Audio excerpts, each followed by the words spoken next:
சிதம்பரம் தொகுதியில் நான் வெற்றி பெற்ற பிறகு என் தொகுதி சார்ந்த மக்கள் பிரச்சனைகளையும் தேர்தலின் போது நான் கொடுத்த வாக்குறுதிகளையும் தொகுதிக்கு ஏற்கனவே அறிவிக்கப்பட்ட திட்டங்கள் நிலுவையில் இருப்பது குறித்தும் அதற்கான நிதி ஒதுக்கீடுகள் குறித்தும் இன்றைய தினம் கடலூர் மாவட்ட ஆட்சியரை சந்தித்து மனு கொடுத்திருக்கிறேன். விரிவாக பேசியிருக்கின்றேன். அனைத்தையும் நல்ல முறையிலே செய்து தருவதாக கூறியிருக்கிறார். இதனுடைய சாத்தியக்கூறுகளுக்காக தேவைப்பட்டால் தலைமைச் செயலாளர், துறை சார்ந்த அமைச்சர்கள், முதல்வர் உள்ளிட்ட யாராக இருந்தாலும் அவர்களெல்லாம் சந்தித்து என் தொகுதி மக்களுக்கு இந்த பணிகளை செய்து கொடுப்பது என்று நான் முடிவு செய்திருக்கின்றேன். தமிழ்நாட்டுடைய அரசியலில் கடந்த 2 நாட்களாக பரபரப்பு தொற்றியிருக்கிறது. மாற்று அரசியலை நிலைநாட்டுவோம் என்றும் ஏற்கனவே இருக்கக்கூடிய அரசியல் எல்லாம் தீய சக்திகளுடைய கையில் இருந்தது என்றும் தங்களை தூய சக்திகள் என்று கூறிக்கொண்டவர்கள் தற்போது குதிரை பேர அரசியல் அல்ல, யானை பேர அரசியலில் ஈடுபடுவதாக நான் கூட சட்டமன்ற வளாகத்தில் நான் சொல்லியிருந்தேன். கடந்த 2 நாட்களாக நடக்கக்கூடிய நிகழ்வுகளை பார்த்தால் அதையெல்லாம் கடந்து இமாலய பேர அரசியல் நடப்பதாக தெரிகிறது. பிற கட்சிகளில் இருக்கக்கூடிய சட்டமன்ற உறுப்பினர்களை ஆசை வார்த்தைகளை கூறி இப்படி ராஜினாமா செய்து வைத்து அவர்களெல்லாம் தங்கள் பக்கம் வசப்படுத்துவதுதான் தூய அரசியலா என்ற ஒரு கேள்வியை நாங்கள் எழுப்புகின்றோம். அதிமுகவை பிளவுபடுத்தி பலகீனப்படுத்தி அந்த கட்சியை ஒழிக்க வேண்டும் என்பது டெல்லியில் இருக்கக்கூடிய சில தீய சக்திகளுடைய நீண்டகால திட்டம். அந்த திட்டங்களை ஒன்றன் பின் ஒன்றாக இப்போது அமல்படுத்தி வருகிறார்கள். இதைத்தான் நாங்கள் அப்போதே சுட்டி காட்டினோம். அதிமுக தலைமை தயவு செய்து எச்சரிக்கையாக இருங்க, உங்களுடைய அரசியலையும் உங்கள் கட்சியையும் அழித்து ஒழிப்பதற்கான வேலைகள் நடைபெறுகிறது, நீங்களே போய் மாட்டிக்கிடாதீங்கன்னு பலமுறை நாங்கள் சொன்னோம். திரு எடப்பாடியார் அவர்களிடம்னா பலமுறை பத்திரிகையாளர்கள் சந்திப்பின் மூலமாகவும் பொது நிகழ்ச்சிகள் மூலமாகவும் சொன்னோம், கேட்கல. இன்றைக்கி அந்த கட்சி உடைவதை, பலகீனப்படுத்தப்படுவதை, அந்த கட்சியுடைய இரட்டைலை சின்னத்தில் வெற்றி பெற்றவர்களை ஆளுங்கட்சியை சேர்ந்தவர்கள் விலைக்கு வாங்குவதெல்லாம் பார்க்கும்போது ரொம்ப வேதனையாக இருக்குது. தமிழ்நாட்டுடைய அரசியலில் இப்போது ஒரு திட்டத்தை செயல்படுத்தி வர்றாங்க. அவங்களுடைய நீண்டகால எண்ணம் அதுதான். ஏற்கனவே சொன்னாங்க இல்லையா, கடகங்கள் இல்லாத தமிழ்நாடு, கவலைகள் இல்லாத தமிழ்நாடுன்றாங்க.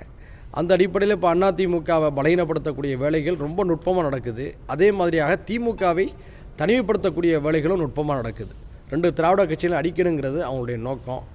இது மட்டும் இல்லாமல் தமிழ்நாட்டில் இருக்கக்கூடிய மாநில கட்சிகளை, தமிழ்நாட்டு கட்சிகளெல்லாம் பிளவுபடுத்தணும், அப்படிப்பட்ட சர்ச்சைகள் அங்கே உருவாகும் போது அதை ஊக்குவிக்கணுங்கிற நோக்கத்தோடும் சில பேர் செயல்படுறாங்க.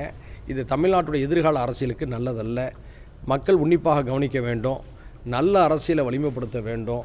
தமிழ்நாட்டுக்கு யாரெல்லாம் தகுதியானவர்கள், யாரெல்லாம் கடந்த காலத்தில் சிறப்பாக ஆட்சி செய்தார்கள் என்பதெல்லாம் கூர்ந்து கவனித்து ஆய்வு செய்ய வேண்டிய நிலையிலே தமிழ்நாட்டு மக்கள் இருக்கிறார். கட்சிகள் அழியக்கூடாதுன்றதுக்காக தான் திமுக அதிமுக கூட்டணி சேர்ந்து பார்த்தீங்களா? நாங்கள் திமுக அதிமுக கூட்டணி சேர்ந்தாங்களா பேசினாலாங்கிறது எனக்கு தெரியாது. திமுகவுடைய தலைமையும் அதை சொல்லலை, அதிமுகவுடைய தலைமையும் அதை சொல்லலை. ஊடகங்களும் நம்ம பார்த்தோம், ஒரு சிலர் பேசுகிறாங்க. 2 கட்சியுடைய தலைமையும் 2 கட்சியுடைய தலைவர்களோ அல்லது தலைவர்களின் சார்பில் யாராவது சொன்னாலும் அதை பற்றி பேச முடியும். நாம் என்ன சொல்கிறோன்னா, தமிழ்நாட்டுடைய அரசியலுக்கு திமுகவுடைய இருப்பும் அதிமுகவுடைய இருப்பும் அவசியம் நம்ம விரும்புகிறோம். 2 கட்சியினால தான், 2 கட்சியுடைய திராவிட அரசியலால் தான் தமிழ்நாடு முன்னேறி இருக்குது. இப்போ ஒவ்வொரு கட்சியும் அவங்க அடிக்கக்கூடிய இந்த போக்குகளை நம்ம தடுத்து நிறுத்தணும் என்பது எங்களை போன்ற ஜனநாயக சக்திகளுடைய கவலை. நான் டெல்லியில் இருக்கக்கூடிய தீய சக்தின்னு சொல்கிறேன். நான் எந்த கட்சியோட பேரையாவது சொன்னேன்னா? நீங்கள் சொல்கிறீங்க, நாங்கள் சொல்லலை. பாஜக சரி, நான் சொல்கிற மாதிரியே இருக்கட்டும். பாஜக கட்சி அழிக்குதுன்னு சொல்கிறீங்க. மாநில கட்சியை, மாநிலத்தில் இருக்கிற ஒரு கட்சியை எங்கள் சின்னத்தில் போட்டின்னு சொல்லி அது கட்சியை அழிக்கிற மாதிரி தானே திமுக பண்ணுறது. அது நீங்கள் எப்படி? அதாவது பேச்சுவார்த்தையின் அடிப்படையில் உடன்பாடு கண்டு திமுகவும் அதிமுகவும் தாங்கள் கூட்டணியில் போட்டியிடக்கூடிய கட்சிகளுக்கு தங்கள் சின்னத்தை பகிர்ந்து கொள்கிறார்கள். 2 தரப்பும் உட்கார்ந்து பேசி ஒப்பந்தத்தின் அடிப்படையில் கையெழுத்திடப்பட்டு அவையெல்லாம் நடைபெறுகின்றன. அது ஜனநாயகத்தன்மையோடு வெளிப்படைத்தன்மையோடு நடைபெறுகிறது. இது எப்படி நீங்கள் அடிக்கணும்னு சொல்லுவீங்க? உதாரணத்துக்கு எங்களுடைய மனிதநேய ஜனநாயக கட்சி திமுக கூட்டணியில் பேச்சுவார்த்தை நடத்தும் போது எங்களுக்கு உதயசூரியன் சின்னத்தில் போட்டியிடுங்கன்னு சொன்னாங்க. எங்கள் கட்சியில் அதை பற்றி நாங்கள் பரிசீலித்தோம். எங்கள் கட்சியுடைய நிர்வாகம் அதை ஏற்றுக்கொண்டது, ஒப்பந்தத்தில் கையெழுத்து போட்டோம். அதுக்காக எங்களை அடிக்கிறாங்கன்னு சொல்லி அர்த்தமா? இப்போ நாங்கள் சுதந்திரமாக செயல்படுறோம். சுதந்திரமாக செயல்படக்கூடிய அந்த உரிமையை, வாய்ப்பை திமுக எங்களுக்கு தந்திருக்கு. அப்போ கூட்டணியில் ஒரு சின்னத்தை பெற்றுக்கொண்டு போட்டியிடுவது அடிப்பதாக அர்த்தம் அல்ல. நான் சொல்லக்கூடிய விஷயத்துக்கும் நீங்கள் சுட்டி காட்டக்கூடிய விஷயத்துக்கும் மலைக்கும் மடுவுக்கும் அளவிலான வித்தியாசம் இருக்கிறது. அதாவது அதிமுக ஆட்சியில் இருந்தப்போ தேமுதிக உடைச்சிருக்காங்க, கடந்த கால அரசியல் இருக்கு. இப்போ தாவேக மட்டும் புதுசாக பண்ணுற மாதிரி நீங்கள் சொல்கிறீங்க. அதாவது தேமுதிக அதிமுக தான் உடைச்சிச்சுன்னு தேமுதிக யாராவது சொன்னாங்களா? நல்லா நீ சொல்லணும். தேமுதிகவுடைய தலைவராக இருந்த கேப்டன் இருக்கும்போதே தேமுதிகவுடைய தலைவராக இருந்த கேப்டன் விஜயகாந்த் அவர்களோ இப்போது அவருடைய தலைவராக இருக்கக்கூடிய கேப்டன் பிரேமலதா அண்ணி அவர்களோ அப்படி சொல்லியிருந்தீங்கன்னா அந்த கேள்விக்கு நான் பதில் சொல்ல முடியும். அவங்க யாரும் சார் நீங்கள் உங்களுக்கு அது தெரிஞ்சிருக்கு சார். அரசியல் தலைவராக எங்களுக்கு அதில் உடன்பாடு இல்லை. அப்படி அவங்க சொல்லியிருந்தாங்கன்னா நான் அதுக்கு பதில் சொல்ல முடியும். ஓபிஎஸ் அவர்கள் வந்து ராஜினாமா பண்ணிட்டு திமுகவில் போய் சேர அது குதிரை பேரம்ல வராதா? எப்போ ஒரு நிமிஷம், எப்போ அவர் ராஜினாமா பண்ணார்? ஓபிஎஸ் எப்போ ராஜினாமா பண்ணார்? இல்லை ஒரு நிமிஷம் ஆட்சியில் இருக்கும்போது அதிமுகக்குள்ளே நடக்கக்கூடிய உள் பிரச்சனைகளில் அவங்களுக்குள்ள பல கருத்து வேறுபாடு இருந்தது. கடைசி நேரத்தில் தேர்தல் அறிவிக்கப்பட்ட நேரத்தில் அதிமுக உள்பிரச்சனைகள் தொடரும் நேரத்தில் அவர் திரும்ப அதிமுக கோரிக்கை வச்சார், என்னை சேர்த்துக்கொள்ளுங்கன்னு சொல்லி கேட்டார். அந்த தலைமை சேர்த்துக்கொள்ளல. அதன் பிறகு அவரும் அவருடைய ஆதரவாளர் முடிவு செஞ்சு முறையாக திமுகவில் போய் சேர்றாங்க. அதே கோரிக்கை வச்சு அவங்களுக்கு பிடிக்கல அந்த விஷயத்தில் வெளில வராங்க. அதே நீங்கள் வந்து குதிரை பேரம் சொல்கிறீங்க. நாங்கள் குதிரை பேரம்னு சொல்கிறதுக்கு அர்த்தம் இருக்குது சார். அவங்க வந்து ஆட்சி அமைப்பதற்காக இத்தகைய வேலைகளை செய்யலை. இவங்களுக்கு போதிய பற்றாக்குறை இல்லாத நிலை இருக்கின்ற பொழுது இவங்க வந்து அதிமுகவிலிருந்து ஒரு தரப்பு வருவதை வந்து ஊக்குவிக்கும் வகையில் செயல்பட்டாங்க. இப்போ அதில் ஒரு பின்னடைவு ஏற்பட்ட உடனே இப்போ வந்து அண்ணன் திரு சி.வி. சண்முகம், அண்ணன் திரு எஸ்பி வேலுமணி அவர்களே அச்சுறுத்தும் வகையில் அவர்களுடைய கட்டுப்பாட்டில் இருக்கக்கூடிய சட்டமன்ற உறுப்பினர்லாம் இழுக்கிறாங்க. இதுதான் நாங்கள் சொல்லலை, அவங்களே குற்றம் சுமத்துறாங்க. அந்த அடிப்படையில் தான் நானும் பேசுகிறேன். நீங்கள் இப்போ சொல்கிறீங்க சார், பிளவுபடுத்தப்படுறதுன்னு தொடர்ந்து சொல்லிடுறீங்க. இதுக்கு வந்து காங்கிரஸ் உடந்தையாக இருக்குதா, பிசிகே உடந்தையாக இருக்குதா? ஏன்னா அந்த கூட்டணியில் தற்போது அதாவது விசிகாவோ, அதாவது தாவேகா கூட்டணியில் இருக்கக்கூடிய IUML, CBI, CPM, Visika, Congress உட்பட யாரும் இந்த உடைப்பில் அவங்க ஈடுபடுவதாக நான் கருதலை. இல்லை, அந்த கூட்டணியில் அவங்க இருக்கிறாங்க, கூட்டணியில் இருக்கிறாங்க. ஆனால் இந்த உடைப்பில் அவங்களுக்கு காரணம் இருக்கா, தொடர்பு இருக்கான்னு கேட்டால் நான் இல்லைன்னு தான் நான் நம்புகிறேன். அது ஒரு பால்னாக்கா அதில் விஷம் கலந்துனா ஒட்டுமொத்த பால் தான் விஷமாக மாறும் சார். ஆனால் நாங்கள் வந்து பாலில் பாதி தான் கலந்துன்னு சொல்கிறது சரியான சார். நீங்கள் இந்த உதாரணத்தை இதுக்கு பொருந்தாது சார்.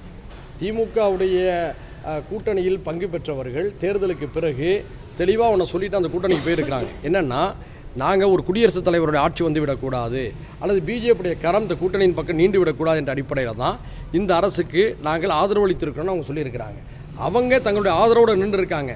மேலும் பலர் இந்த கூட்டணிக்கு தவறான முறையில் வந்து சேருங்கிறது அவங்க விரும்பலை. ஏற்கனவே வந்து சிபிஎம்முடைய செயலாளர் தோழர் சண்முகம் என்ன சொன்னார், அவங்களுடைய ஆதரவை நாங்கள் ஏற்கக்கூடாது, ஏற்க மாட்டோன்னு சொன்னாரா இல்லையா?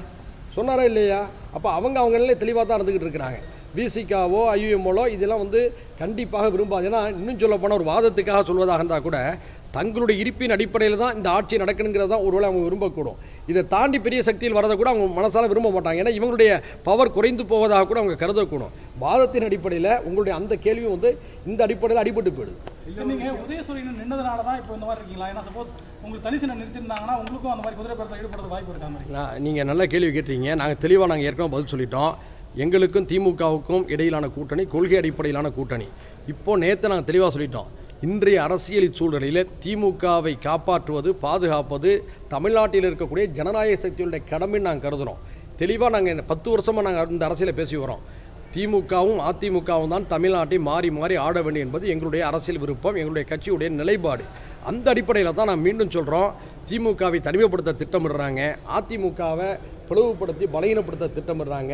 ரெண்டையுமே தமிழ்நாட்டு மக்கள் ஏற்க அனுமதிக்கக்கூடாது என்பது எங்களுடைய விண்ணப்பம். அதனால் நாங்கள் தனி சின்னத்திலேயே போட்டியிருந்தாலும் எங்களுடைய ஆதரவு நிலைப்பாடு இப்போது திமுகவோட தான் இருக்கும். ஏன்னா தமிழ்நாட்டை மதவாத சக்திகளிடமிருந்தும் ஜனநாயக விரோத சக்தியிடமிருந்தும் காப்பாற்றக்கூடிய ஒரே அரசியல் ஆளுமையும் திட்டமிடலும் செயல் நோக்கங்களும் திமுகவோட மட்டும்தான் இருக்கிறது. நான் துணிஞ்சு சொல்லுவேன். ஆனால் இதே பேர் வந்து திமுகவுக்கு எதிராக வாக்களிச்சிருக்காங்க. அப்போ நீங்கள் அதை எப்படி பார்க்கணும் சார்? இவ்வளவு பேர் திமுகவுக்கு எதிராக வாக்களிச்சிருக்காங்கிறத மட்டும் வச்சு பேசாதீங்க.